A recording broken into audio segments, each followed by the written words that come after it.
Mike Tushir here with another guided programming coaching call question. This one says the RPE table suggests that 80% produces the best strength gains.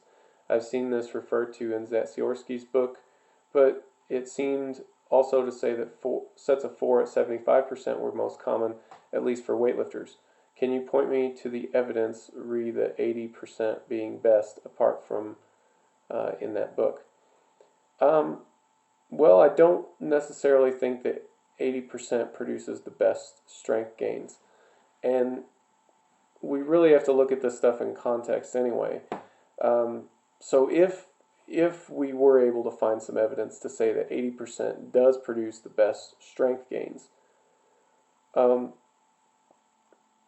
the next question would be how long does it produce those gains? You have to think about this in terms of like a large scope of training.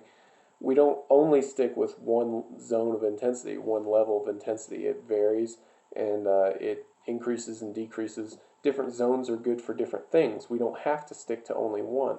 So even if there was a sweet spot, we can determine that 80% produces the best strength gains, over the course of a training cycle. Um, that's not the game here. The game is to build a long-term plan, is to develop a lifter over years, because it just takes that long to develop a really good athlete.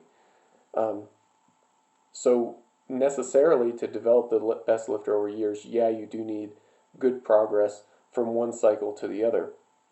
But it also means that we aren't restricted. While 80% might be it might get you a good mix of both extremes of, the benefits of volume at low intensity and the benefits of exposure to heavy weights. It actually comes with a pretty significant recovery cost as well. So what you see more and more in different training plans, especially in endurance sports, is a polarization of training. They actually won't train at those middle intensity zones because it comes with such a high recovery cost. They seem to concentrate more effort on very low intensity. The predominant bulk of their training volume comes from very low intensity training.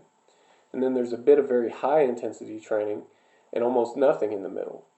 And at least in endurance sports, that's seen a lot of success. And from what I've experimented with and from what I've seen in power sports and powerlifting in particular, so strength power sports, it does have some applicability. You have to carefully define your terms, but it's just a way of saying that, there's more going on than just picking a single intensity zone and saying this is the best one, because there's all sorts of combinations that could get you better results than a single intensity zone.